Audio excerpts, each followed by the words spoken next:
Oh, welcome into the Bobby Carpenter Show, Schlegs, and it is a bright and beautiful day in Columbus, Ohio. It's a bright and beautiful day everywhere in Buckeye Nation. When you get a victory like that, it feels really stinking good, sir. How are you doing on this wonderful January 2nd? Bob, I feel great.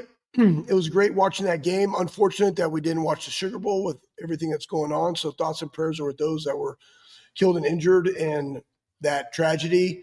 This morning woke up, came to the armory, got bumpy, and my daughter was down in Florida. She had to get her wisdom teeth taken out, Bob, and I was just super excited to hear the stories of my daughter on anesthesia and would she be Ooh, like me? And the answer is she is 150% my daughter. nice. She came out and was in the car. Her friend Molly wanted to go with her because she wanted to film it. And she's like, I'm so excited about this day because she knew that it was going to be fantastic. And in the car ride, Faith proceeded to call my wife soft. And Steph tried to take her out of the car and like help her. She's like, I don't need help. Walked right into I my love garage it. I and love it. started squatting the bar. She's like, look, I can squat, right? Like, and then Yes. You can Steph was squat, like, hey, Schlegs. You can do anything. exactly. And she was like, hey, do you want me to help you upstairs? And gave my wife the double bird. And so that's Yes. that's how it's going. Train the Fury. And now I get to talk about something that was fantastic that happened last night. And mainly why I'm excited is for the guys and the coaches because they played extremely fast and violent, all the things that you and I were discussing. They played angry to what Will alluded to. They played for each other, which I love that. I also love the fact that they say this all the time. They played for another opportunity to wear the scarlet and gray. It means something to them. They're clicking on all cylinders. And that's what everybody expected. 2 games in a row now versus a Tennessee team that people picked to beat Ohio State in Ohio Stadium, the vaunted SEC going in there, boom, beat down. And I think sometimes people forget this. The number one team in the country, from the first game to this game, it's not necessarily about how you start, it's about how you finish. The Buckeyes are finishing up 34-8 at half. And you're just like, man, what is going on? But they're playing with a lot of confidence. They're playing together. Well, they're playing aggressive. Like, that's the Yeah, one man. thing that I think people are seeing, and you're watching that with Ryan, and you're, like, super juiced just offensively with how they're calling a game and being so aggressive up front to start on the offensive side, and then Yep. defensively, they answered the bell, did everything you needed to do, and what's very interesting and unique about this team is I think you've watched the veteran leadership of these guys really mature and grow, and there was a graphic that they Well, I threw up saw it. during the I game saw it. last night. Yeah, about the the experience that this Ohio State Buckeyes team has, and on the defensive side, and how many years the players have been. Because there was this narrative around Ohio State this year that there's a $20 million team, and I love talking to Ryan about this and everybody around there. They think we bought like a bunch of transfers. It's like most of the guys that are making money and getting paid here are guys that have been here as retention of your current players. And they threw up that roster and you started looking at the guys like Ty Five, Hamilton, five, Cody five, Simon, five, 5 years. Like, four.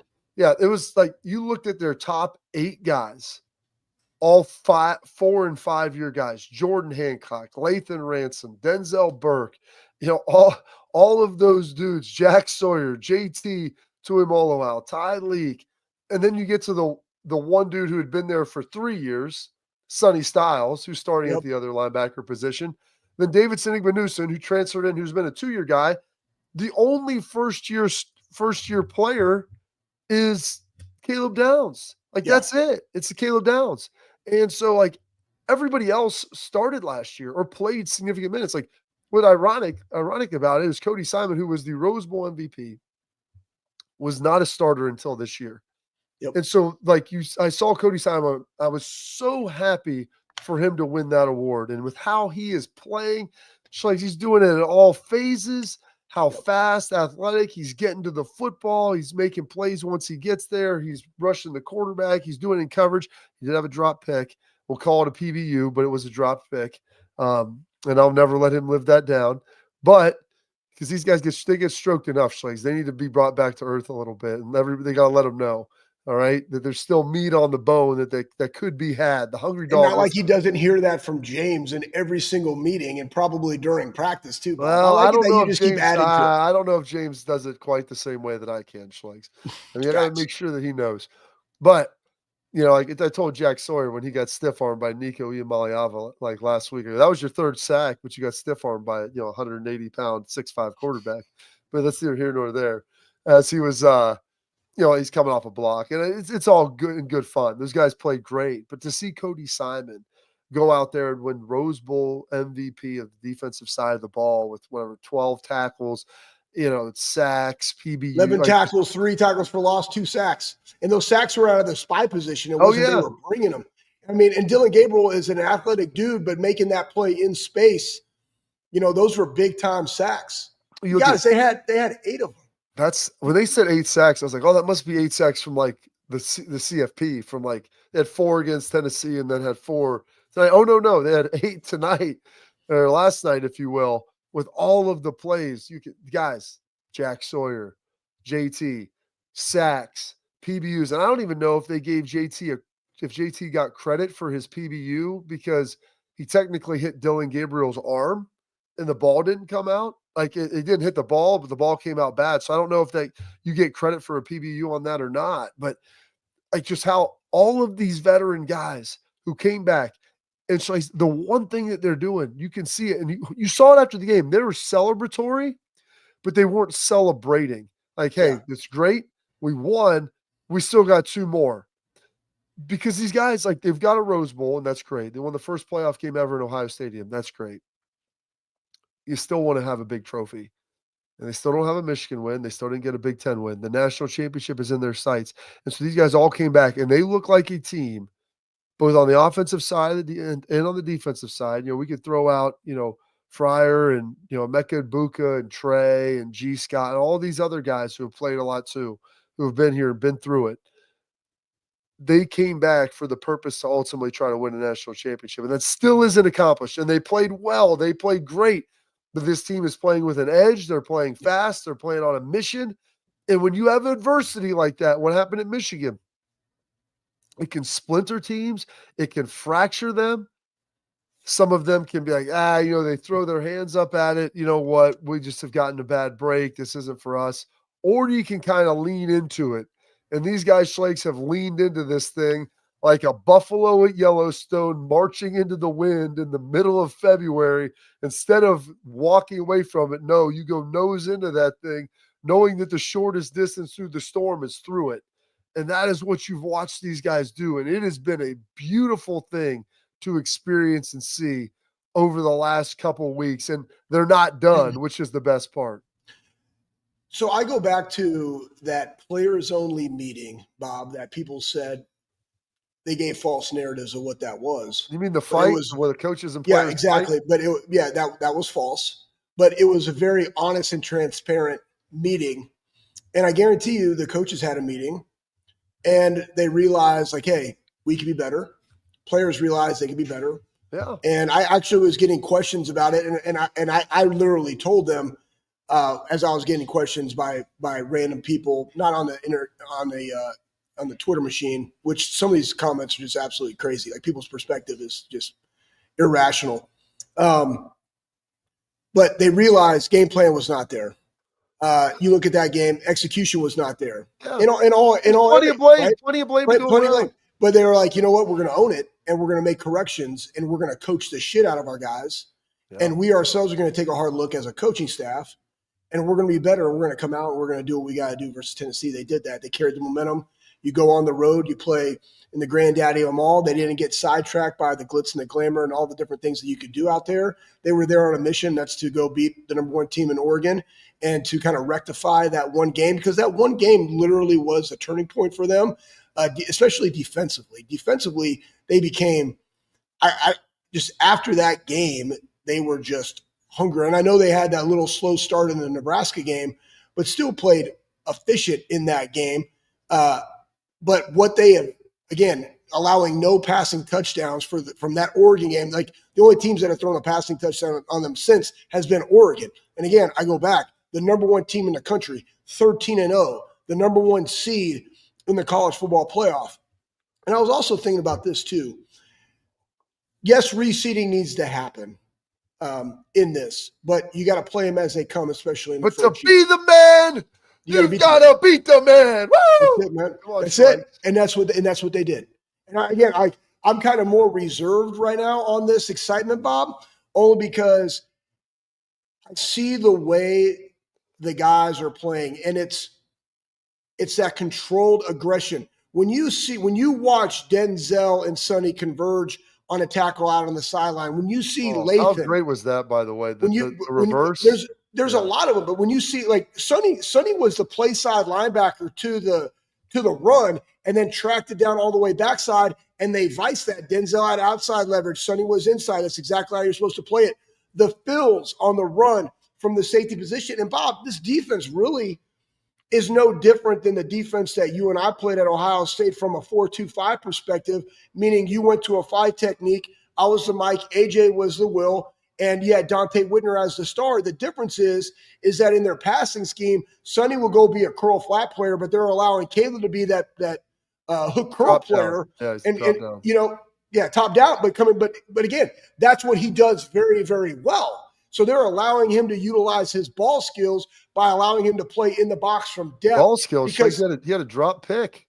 He had two of them because there was the one on the sideline. Yeah. Don't let him live that one down either. But you're just seeing how the coaching staff is now utilizing, and that was one of my keys to the game. Like, get your best dudes the ball, get your best dudes involved, and that's what they're doing, and they're playing to their strengths. They stayed on top of all the guys. They knew in this game they couldn't give up the explosive plays, and especially when they got up early, right? People were like, well, why don't we be more aggressive? Guys, time is your friend. Let them sure, you want to score, but it's going to take you 6 to 7 minutes to score. Fine, you're a great offense. You're going to make plays. I understand it. Dylan Gabriel, guys, was a Heisman finalist. He made some plays on some 3rd and longs. Somebody's like, well, does that bother you about the 3rd and long? No, you have a Heisman finalist. Yeah. Dudes are supposed to make plays, guys. Like, that's just what happens, and he made a couple. It's okay. Defense is still playing freaking badass.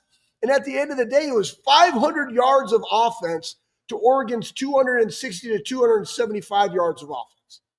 That's big-time ball on a big-time stage. And I'm excited about this next one. But let's celebrate this. Some big-time balls in your face, Schleich. I mean, that's what it felt like. And this is the best part. We could roll through this, and maybe we'll do that. I might go through, as you were saying that, like this is like something like Bill Parcells would have done. Like when you lose a tough game, that's when I always say, like, the toughest coaches, that's when they're usually the easiest on you, because they know that you have a competitive team. Like, you see the film, and usually it's not due to lack of effort. It's due to lack of execution. And sometimes lack of execution comes down from, like, trying to do too much. Guys, like, trying to play more outside of themselves. But when you win a game like this, and you have a team that's hungry, and this isn't the end of the journey, it's only part of it, sometimes you got to lean in. And so maybe you'll have to go, Schleich, get some note cards, like hang them from dudes' lockers, like Cody Simon, 1 dropped interception, Caleb Downs, 2 drop picks. Josh Fryer beasted on the side, gave up a pressure on Josh. Like, go through, because the guys played great, but they didn't play perfect. And that's the beauty of all of it. Like, there were still plays out there to be made and to be had. And so when you're a team that's this hungry like the wolf, hangry, you've got to find a way to always keep that edge. And right now it's going to be as hard as anyone, because like you turn on the TV, Ohio State, I mean, they're the best, right? I mean, they have the highest ceiling. And when they play like that, like, who's touching them? Nobody. And like, they just destroyed the number 1 team. They turned them into dust. The last 2 weeks, poof, David Copperfield, Magic just disappearing acts all over the place.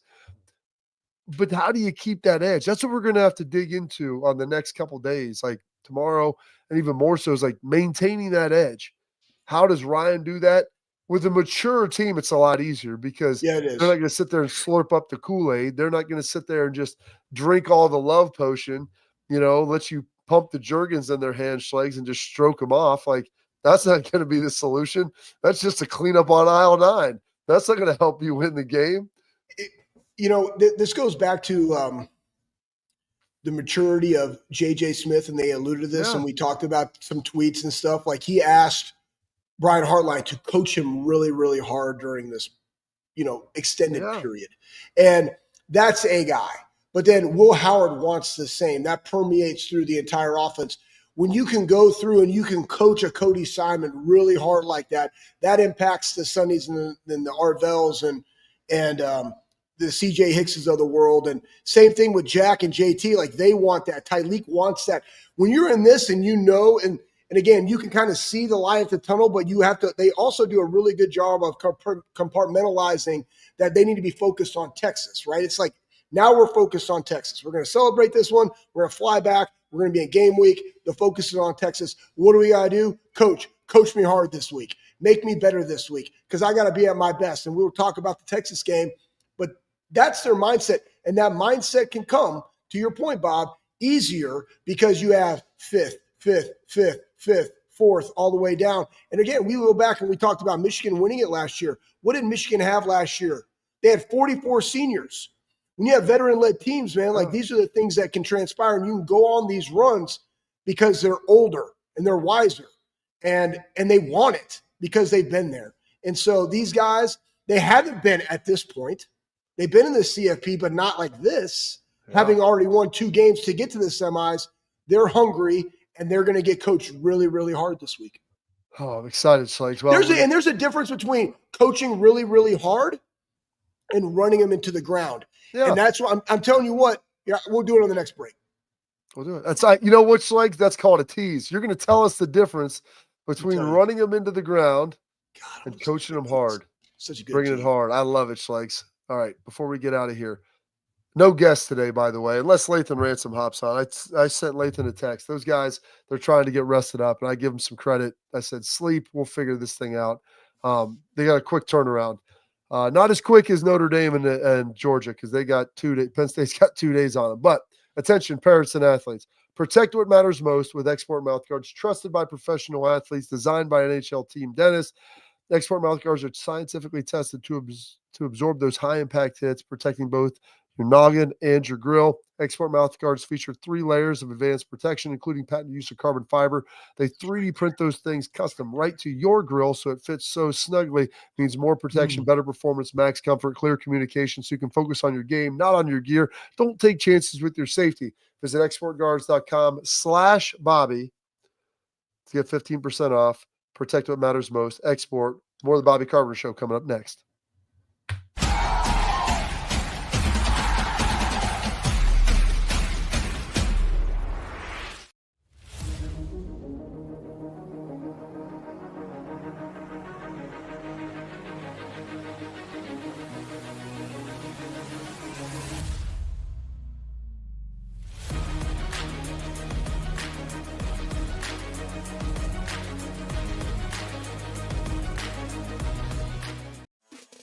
Welcome to Big Play, the fastest growing sports media company in America. I'm gonna keep it straight with you. The reason you should watch our show is because I look good, baby. Come get some! Join our millions of fans for live sports talk shows hosted by the top former athletes and sports personalities in the industry. Ohio, it's my home state. Obviously, I'm a diehard Cleveland sports fan. Watch what you want, where you want, when you want. Welcome to Big Play. Make sure you tune in. I love you, Cleveland.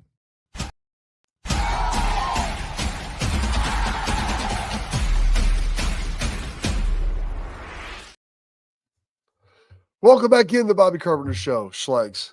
You teased it. I teased it. The difference between coaching guys hard, especially Schlegs when they've been fluffed by the world. This is the paradigm that these athletes live in. You know, and this is why they always say publicity is like poison. It only kills you if you swallow it. You know, don't ever take advice from someone or don't take criticism from someone you wouldn't take advice from. Like all of these different sayings that are out there. But when you're on the top, like it's easy, Schlegs, to be swayed by public opinion and just consumer sentiment all the time of like, you're the best in the world. Now you're the worst. You lost to Michigan. You're trash. All of a sudden, boom, now you've won 2 games. Let's swing right back. And so coaches, they have to keep them in the middle. They've got to steady them and keep them between the guardrails. So to do that, Schlegs, you got to coach them hard. Got to be tough. How do you do it? How do you balance coaching them hard without running them into the ground? Well, I think one of it is, and this could be said for even your own kids, right? When you coach them a certain way and they see that the work works, it's a lot easier to go back to coaching them that way. The difference here is that we're playing an extended season that we haven't played before. We're already into 14 games, guys. When we won the national championship in 2014, we played 14 games, right? So we lost that one to Vautech, but they were 13-1. When you played in 2012, Urban's first year, they went 12-0. They should have went to the national championship game. That was absolutely terrible that they did it. They only played 12 games. We're already at 14 with 2 more to go. This will be the longest season in college football history, having played 16 games. So here's where it goes back to. It goes back to how good of a coach are you? Like you still have to work on the fundamentals of the game, guys. That's blocking, that's tackling, that's striking. Like those things are in there. But how much time allotment do I actually need? If you have a pie of your practice, okay, it needs to be tapered and such from a volume and an intensity perspective from a Tuesday, a Wednesday, and a Thursday. And I use a regular week so that we're playing on Saturday, right? Play on Saturday.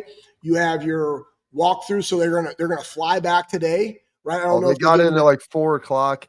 The thing is, they have an extra day, which is nice, right? because Which is they nice. play on Friday. Yep. So what is today? Thursday. So they've got those extra couple days. So you can take today off. I think get in tomorrow. Like tomorrow would be your Sunday-ish practice, I believe. Get your lift again today. Yep. What is today? You came in, you're off today. Make sure you eat, make sure you get to the Woody. Guys that need treatment because something happened in the game, you got to come in and get treatment. Like that's a non-negotiable, right? I guarantee you all these guys are going to come into the Woody in some capacity and get some type of recovery. Boom. Now you go on to your Sunday day, which will probably be tomorrow. Now you're going to get your team lift. You're probably going to have a walkthrough / run through, but also reps for younger guys. Yeah. That's what happens on tomorrow. Then you're going to have your quote unquote Monday off day, right? But it's not going to be off. Guys are still going to be in the building. Guys are still going to be getting recovery. Guys are still going to be doing something. They might get an extra lift in on that day, depending upon what they want to do for the week. And then you're into your game week because now your Monday is your Tuesday, right? So it's going to go Monday, Tuesday, Wednesday. Fly. I don't. Again, this is where I don't know what they're going to do to go out because they're flying Wednesday. They fly Wednesday. So they'll probably get that Wednesday practice in the at Ohio State. When do you fly out, Schlegs? I don't know. I haven't thought about that. You and I got to think about it because you and I were talking about going to the game. But let's go back to the tees. Let's go back to the tees because I'm the best at that. Earlier you were mentioning that you were really good at swallowing. I'm the best at teasing. So here's the thing at this. So as you go through in this season, I always go back to how efficient you were in camp in installing your offense and defense, because now we saw after that Oregon game, they whittled some things down defensively to allow them to play faster. In that pie of practice that you have, let's say it's 2 hours, how much of that needs to be allocated to special teams, to fundamentals? How much of that needs to be allocated into good versus good? And again, when you're in this time of year, that good versus good gets condensed. Because why? What's the risk reward of me going longer? Why do we have to be throwing 500 deep balls to all of our guys when we already know they can complete them? How many do I need to get? What part of the week now that we're playing on Friday? So normally if you play on Saturday, your Wednesday is your top end speed day. I got to make sure that I touch that top velocity over 90% on that Wednesday. Well, guess what? Now this week it's that Tuesday. How much do they actually need? And I say all this because let's say you go from a 2 hour to an hour and 45 to a minute and a half, or an hour and a half, maybe an hour and 20 minutes. That hour and 20-minute practice can be really, really intense, but the volume is down. Intensity is king. Volume is the killer, especially later into the season. That's both on the field and in the weight room. So how do I marry that? You watch this game from Oregon. And I think Jay Book put it out there in tweet, talked about Coach Mick and the boys. And this also includes your nutritionist. It also includes your athletic training staff, all the people that do the massage and recovery, all those people. But guys, our guys looked really, really fast. They looked really, really fresh. They were able to play an entire full Trey looks like he's running 100 meters when he gets the ball. Like, it's crazy how fast he looks. Well, why is that? because Trey said, you know what? I want a guy to come into the room and compete with me, but also carry some of the load so I can be fresh for a 16-game season. And that goes back to, like, what is this ultimate goal of this team? The ultimate goal is to be there at the very end, to be playing their very best at the end. We've now, remember, earlier in the year, we were talking about the rotation of the defensive line. They rotated a ton in this game. They don't necessarily rotate a ton at linebacker. You don't necessarily have to. You don't necessarily have to rotate a lot at the safety position. The ones that you do rotate, and we saw this, Jordan Hancock comes in, Jermaine Matthews comes in, Denzel Burke and IGB, you have their rotation. Why? Because those guys are running deeper routes. Even Lorenzo Styles got in there. He's coming in. Yeah, Lorenzo Styles. I apologize. Good call, Bob. But you can rotate those guys because in the second half, and why sacks went up, and you alluded to this today on the Morning Juice, Bob, because while I'm getting bumpy, I'm also listening to you and Beam. And it was the fact that they had to get back into the game, and the fact that that you only allowed them to rush for, I think it was 21 yards minus the sack yardage. Like, think about that, guys. Like, Oregon, like, it was like Jordan James before he went out, like, he had 14 yards. They took him out the game. They took their number 2 or number 3 wide receiver out the game. Why? Because they were fast and violent. That all goes back to all the things that you prepare them for, to be able to handle the volume of running throughout the winter and the spring and the summer into the season. What are they doing in the playoffs? Like, all those things matter. And Coach Mick and staff and everybody there has done a phenomenal job. But there's a lot of different nuances that go into allowing your team to be fresh and ready to go, to play with that type of intensity, to play with that type of violence. And those guys look really, really good, man. They look really – I mean, JJ took a dump pass, like 40 yards. I mean, just ran through guard a safety in the corner. Bam! You know, a Mecca. Again, granted, what are they doing? Too high safety. He was on the far hash. He saw that. Guys getting wide. Boom, stemmed it, hit him on the left hash. In between them. Great pass, great catch. Looked extreme. Beat him. Those guys are 25 yards deep, and he beat him with speed. Yeah. Right? JJ on the one safety. Boom, he came up, in, out, wide ass open. Right? Guys look fast, man. Guys look fast. Guys are healthy.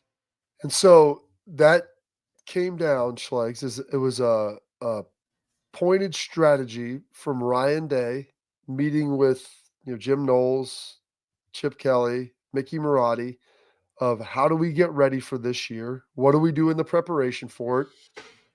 Like preparing our guys with the OTAs and some of the new rules that we have. We get into camp. How do we manage that? And then how are we going to play during the season? And that's why I think the Michigan game, like, people are like, there's no tempo, lamenting that. Well, they didn't want to play a lot of plays because knowing that there was going to be a lot more plays to be had this year with these extra games. And then, Mick, it's like during that time, how do we manage that? So we're going to play a little slower, which might not always be to our advantage. Well, now, Schlegs, you get to this point, and it's like, dude, take the training wheels off. Like, unhinge this beast. Like, we've been monitoring and, like, managing this thing the whole way. Now that we're here, you can see them play. They don't play fast the whole game. But early on, like, hey, let's get a first down. Boom, let's get on it. Let's attack. Maybe we just get on the ball. We don't let them substitute. We'll stay in our package, and they can't move, and it just leaves their defense there.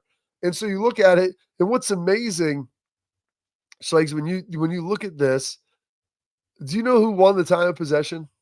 No, Oregon did. Yeah, it's wild. Like, looking at that game, it felt like Ohio State had the ball the entire time. And all Oregon did was run around and get sacked. But Oregon won the time of possessions because Ohio State was like, boom, hey, we'll throttle down on you, we'll pull it back. We'll throttle down, we'll pull it back. And honestly, the worst thing that happened sometimes was the fact 29 minutes to 31 was the fact that, like, you're running the football and you're running it for such huge chunks that, like, your drives aren't very long. Like, you can't help it that you have Travion rip off a 60-yard touchdown run. Yeah. Like, you had 500 yards of total offense. Like that, any coach will tell you, if you have 500 yards of offense, that's a hell of a day. Yeah, it is. It's 190 on the ground, 310 in the air. And what else was crazy, Schlegs, is we had the stats up that Pat threw up there. Third downs. Ohio State was only, there's still room to improve in this. They were only 4 of 11. Like, that's mid-30s percentage, 36, 37%. Like, you look at Oregon, they were 8 of 19 on third downs. Like, that's way too high. But here's part of it. and some of it, and this is where like the situational football comes in. And so I got the game sheet here, Schlegs. I was breaking this out. I was looking at it this morning on Morning Juice. Our guy Shark put this out. Here's one that matters. Ohio State, third down conversions in the first quarter, 2 of 4. Second quarter, 1 of 2. So you're 50% in the first half. By the way, you had a lot of huge plays. You didn't have a ton of third downs, only 6. The first quarter, Oregon, 1 of 4. In the second quarter, they were 4 of 7, and most of that was on that last drive where they're able to score. But you had so many 3 and outs. You were able to get on and off the field so quickly. That made a huge deal to be able to kind of control the game and control it early and get that stranglehold on it. All right, coming up, we're going to put a little pin in that, Schlegs. We got more stuff, more stats, more things to kind of pick and pull out of this. We'll get a little bit into that Arizona State Texas game, because that will be our next opponent with Ohio State. And you got Boise. We got Boise, Penn State. How about them go? Those guys, man. Penn State's that was that fun. Yeah, I mean, I forgot we didn't do a show yesterday, so we got that one too. I mean, Penn State. I mean, could they be a team that plays the national championship? And then later today, due to, like you said, thoughts and prayers with everybody out in New Orleans and the people that lost their lives, injuries, everything that was going on, just wild violence. But that Georgia Notre Dame game, it's going to be today at 4:00 Eastern. So a big show, more planned, more coming up next.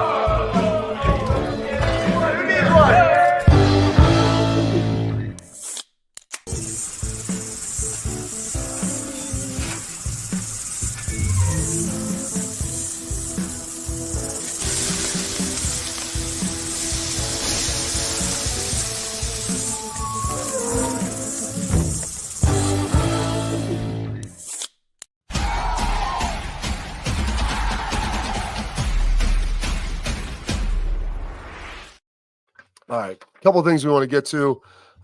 We've had here for a minute, and wanted to address this because you could see the guys. I don't know if you saw Schlegs, Jack Sawyer, just like harassing Ryan at the end of the game. There's 2 minutes left, and Ryan's trying to coach, man. He's trying to be a professional, and Jack's trying to enjoy the win, and like I don't know what he's saying to Ryan. You can see him over there gassing him up, but the relationship that the players have with Ryan Day and all the guys and what they understand, and knowing like how much criticism he's taken throughout all of this. And never do you hear Ryan like turn it on the players. And it's always a collective, how they need to get better as a group.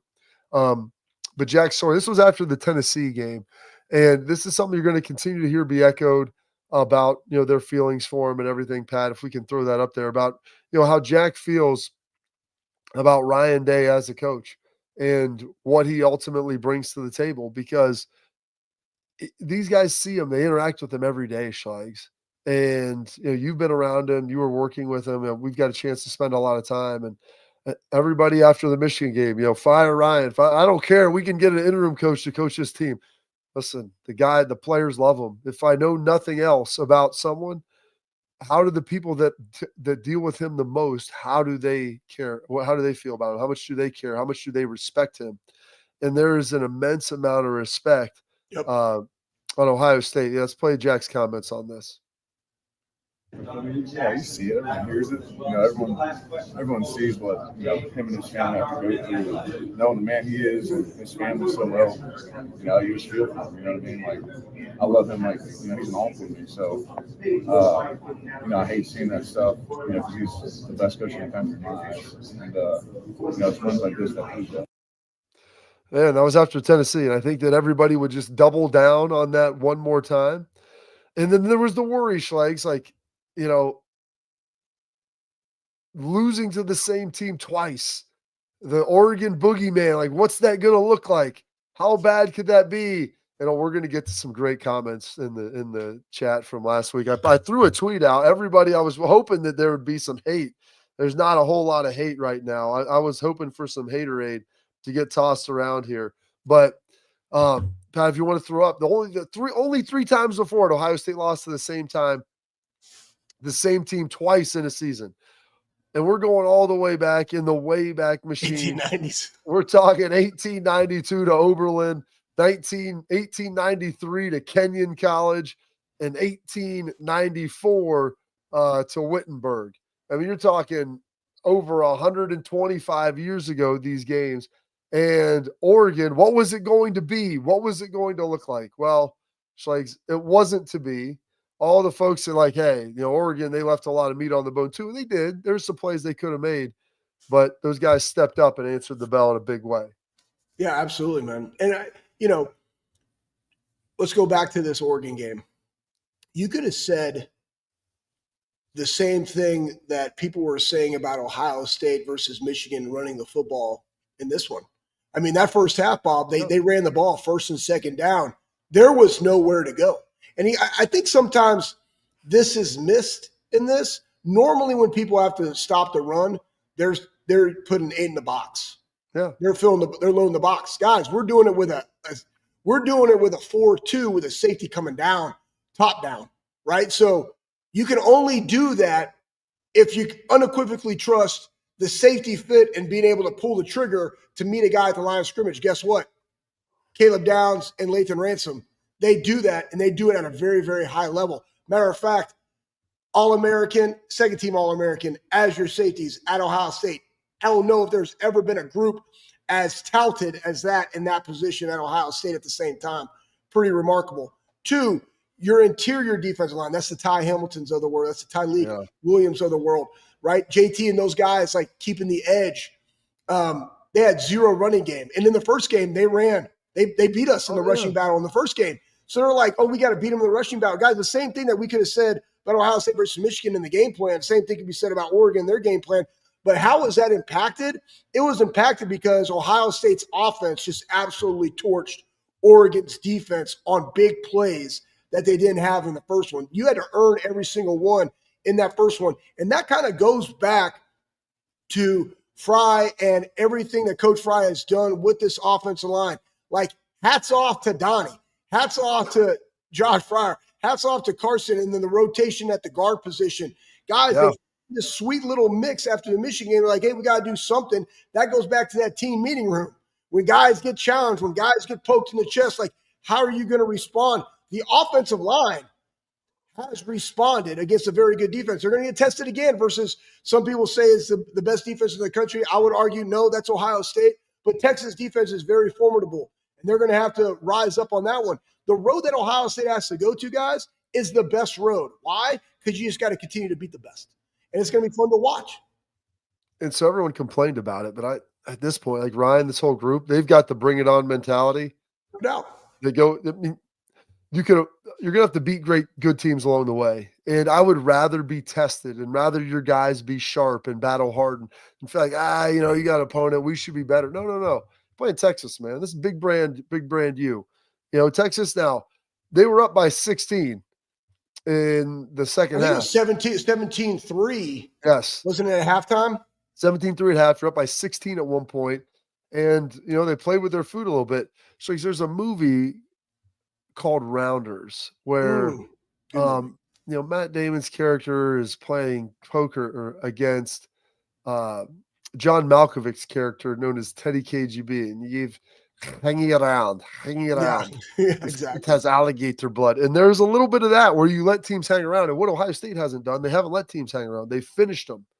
There's a little life. Good teams are always going to have a resurgence, but then they finish them and they're able to put them in the ground. And like watching that Texas game, Texas is really good. Their defense is talented.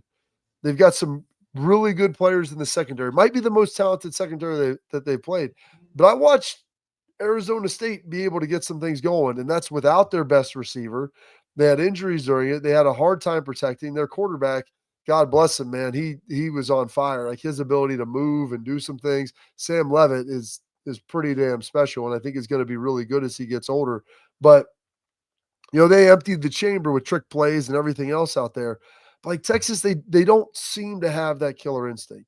And we'll see if that changes. They're going to be in Dallas now. You're going to be at the Cotton Bowl. Well, Cotton Bowl in Jerry World, not the Cotton Bowl where it is on the Texas State Fair. But I'm excited for this. And we're going to break down Texas more. They threw for 312 yards, but they only rushed it for 53. And every team that has given Texas problems and fits has been able to shut down that run game, Schlegs. That's been such a big part of that defense. And whether it's Georgia, A&M was able to do it. Who else did Texas lose to? Was that it? Yeah. No, yeah, well, it was just they lost to Georgia twice. Georgia twice. But their schedule was pretty soft this year as well. But I watched Arizona State shut down that run game in a big way. All right, Pat's killing me. We got to take a break. We got our headlines coming up next.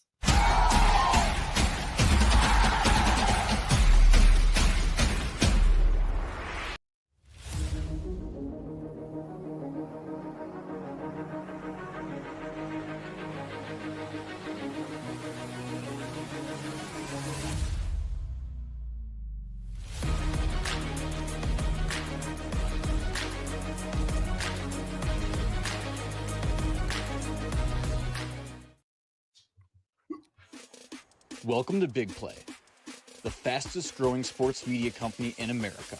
I'm gonna keep it straight with you. The reason you should watch our show is because I look good, baby. Come get some! Join our millions of fans for live sports talk shows hosted by the top former athletes and sports personalities in the industry. Ohio, it's my home state. Obviously, I'm a diehard Cleveland sports fan. Watch what you want, where you want, when you want. Welcome to Big Play. Make sure.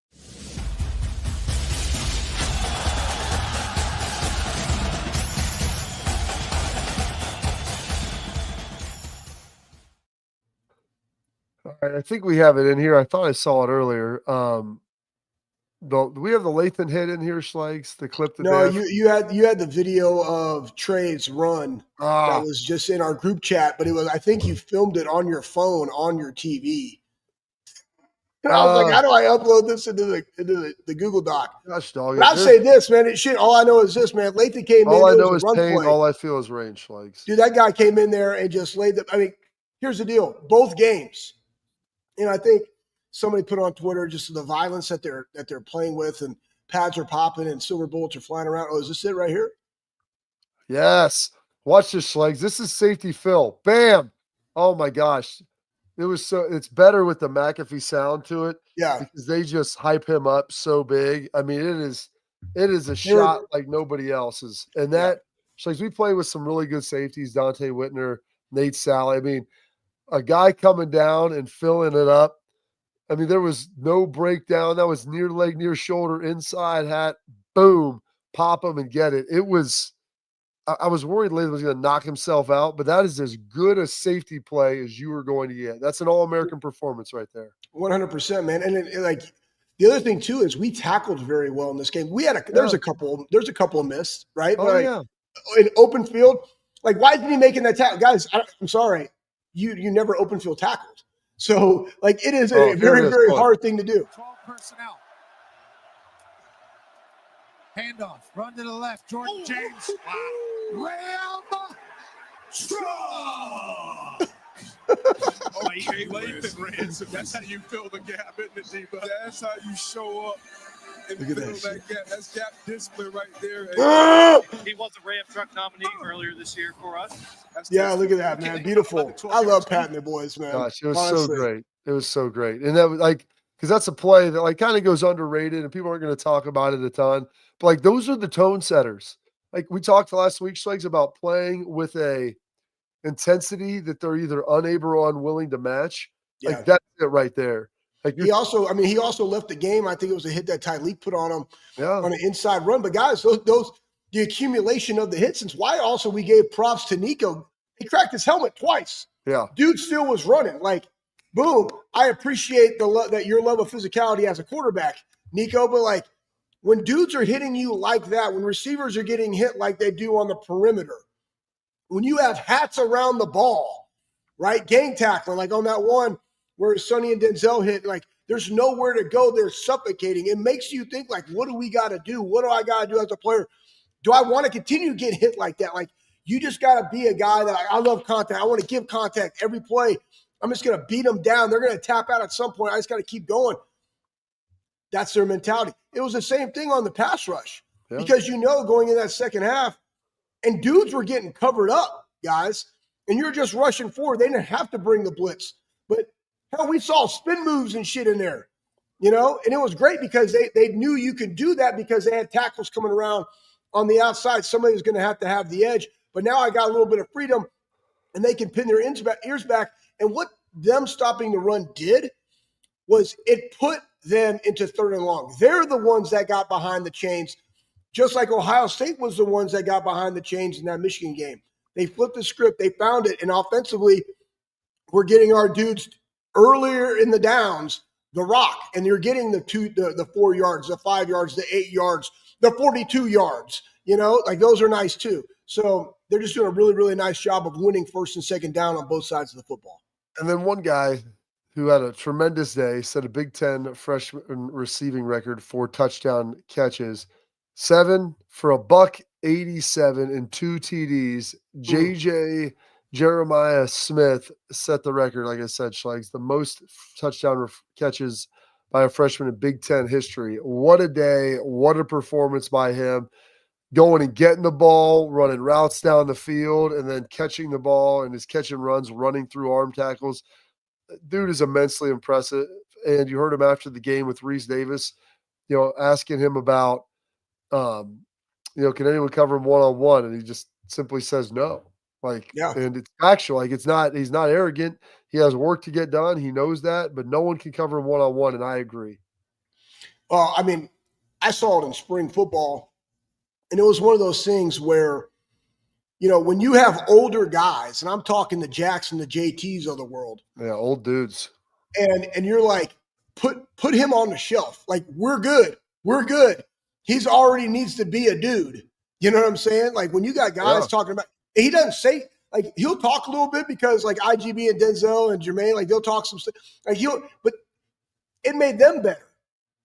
But JJ, like, honestly, you throw it up. It was that one, it was going to the well, looking on the TV, right sideline. But it was just a deep ball, 2 guys, corner and safety on top.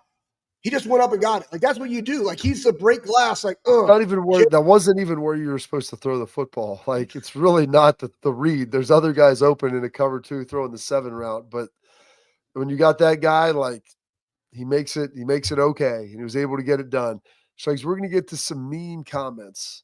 Some stuff that you got to check the receipts every now and then. We got some comments on the last show, Pat. We'll get that coming up in our tailgate talk, brought to you by our friends at Real Truck, coming up next.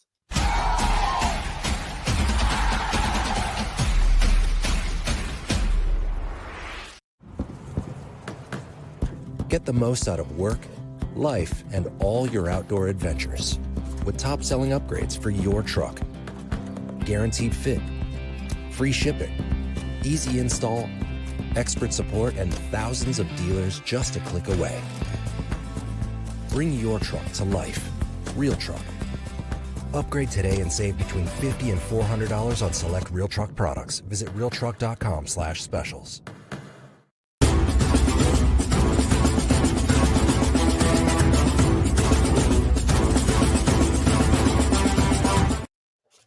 All right, Schlegs. Tailgate Talk, brought to you by our friends at Real Truck. Go to realtruck.com. Bring your truck, Jeep, Bronco to life. Interior, exterior, accessories abundant everywhere. Go to realtruck.com. Spend $100. Use promo code Bobby at checkout. Boom, get the free Real Truck hat. Schlegs is going from the black hat, cowboy hat, to the camo Real Truck, looking sweet. You spend $100, promo code Bobby at checkout. You get a free hat from our friends at Real Truck. So go check them out. They've got unbelievable accessories, truck, Jeep, Bronco, whatever it is. They got stuff for your cars inside, outside. Go check it out. Like it is a great place to shop. Realtruck.com. All right. Schlegs, going to some of the comments from our YouTube show, which would have been on Tuesday with Ben Scott Stevens, who Ben took Oregon, but he also said whoever won this game he thought would win the national championship, which a lot of people have said as well. One of our comments from Jackie Boy 1057. Killer show, and listen to it as much as I can. Ducks are going to roll the Buckeyes. Ryan Day and Chip Kelly are a joke. The fact that Bob and Anthony still are on the bandwagon is perplexing to me. OSU loses this rematch. They never left C-Bus. Matt Vike pushes back. Well, if you were so sure about that, you should have certainly placed a sizable portion on your liquid assets on Oregon, the money line, right? Thanks. Starting a fight for my wife, guys. Buckeyes. But I mean, that is the truth, right? There are people that still felt like that. There are still there were people in the game. There were people in the game when we were up 34-8 that were like, if we lose this game, fire Ryan Day. I'm just, and I'm like, what, like, and the comments, there's comments even from people that we know, Bob, like, why isn't our D-line getting pressured? They're just standing around. They just had a freaking sack. And then that comment came out, like, and people will question their halftime adjustment. And it's like, I don't see when people write them and they just come on the feed, right? And it's like, I'm going to answer the comment. They made adjustments. They were playing off in the second half. You're winning 34-8. Why do you have to go get in front of them and allow them potentially to get back in it with one play? Yeah. Make them earn it every single time. And that's the thing. You start doing the calculations. You're up by 4 scores. And you're like, they're not even going to get 4 possessions if we manage this correctly. So let's run the clock, force them to drive the football. And by the way, they still were able to get sacks too. Bob, guess what? Now you're playing because you're afraid. You're playing not to lose. It's called doing math. It's just called math. You've already won it because you're up 34-8 at halftime, right? So just be smart. Again, this goes back. Guys, coaches call the plays. Players execute the plays. So because you're not playing some exotic defense where you're bringing 6 does not mean you're not calling the actual right or best play call. Because your guys should still go out there and execute. You've already shown like you can get there with 4. And they did. Like these comments that came early on the first drive when they went down there was, we're playing not to lose. Guys, my comment was this. Just let it play out. Like, why does everybody feel, I don't know, it's just this like, I don't know if it's with regular people. They just have to like get their thoughts off their chest or out of their mind onto the Twitter. I'm just like, just watch the game. Put it out there. Watch what transpires. And all of a sudden, 7 extra sacks happened. Like, I mean, guys, the dudes had, I think sometimes we forget all of last year, they had 23 sacks. They've had 21 in the last, More, well, I mean, 21 plus 8, Bob. Yeah. In the last, 6, 29 sacks. Yeah, exactly. They had more sacks than they did at the midway point of this season they did all of last year. And then they've doubled that the remaining part of this season. And they just had 8 sacks versus the number 1 team in the country. I mean, it's almost as many sacks as you've had on your face. Schlegels will wrap up the show with his parting thoughts next.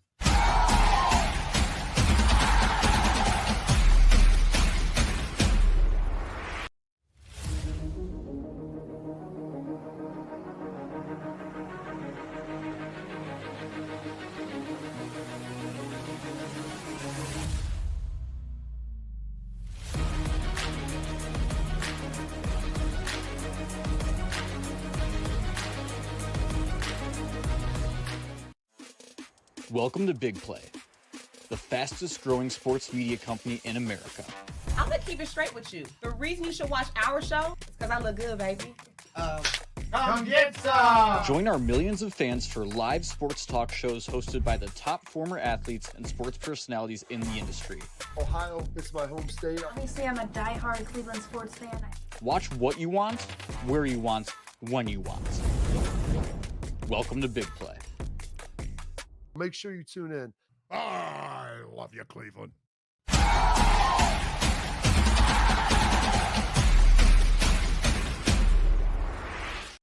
All right, Schlegels, you got like a minute. I don't know how many things you want to try to get. Don't worry. No, I got this. Go to a Mecca all-time leading receiver because I want to throw this up there. That's a key. That was a nice thing. And it gets kind of overshadowed by how well that Jeremiah Smith is playing. Yeah. But Emeka Mbuka, one of the reasons that Emeka stayed, so everybody knows, and the type of teammate, the type of dude that Emeka is that he wanted to make sure he left the room better than he found it. And again, we're also talking about a guy that was in the rooms with the Marvin Harrison Jr.'s and the Chris Olaves and all these guys, right? Like there's so many. He's now the all-time leading receiver in Ohio State football history with another game to go. And I'm going to keep the focus on. We got one more. I know we have 2 more to go, but like it's always on. Like you got to beat Texas. Like that's the thing, right? Like I like to keep the main thing. I wrote this down. I wrote this down today for you guys. January 2nd, 2025. Here's what I'm doing this year. Keep the main thing the main thing. Say no more, and don't make life harder than it needs to be. And you know what? That's why I want to keep the focus on Texas. But I want to give a shout out to Emeka Mbuka. Emeka's done everything. He exudes what being a Buckeye is as a person, as a man. He's a phenomenal teammate. He's a phenomenal leader. And I'm excited that he's now the all-time leading receiver in Ohio State football history. Good for him. Buckeyes, well done. 12:30 tomorrow. We'll be juiced. We'll have some big guests. It's going to be fun. We'll keep breaking down this game. We'll break down that Notre Dame-Georgia game a little bit as well and talk some more about Texas as the Buckeyes prepare to go to the Cotton Bowl. They'll be leaving on Wednesday. They'll play on Friday. Go Buckeyes. See you tomorrow, 12:30.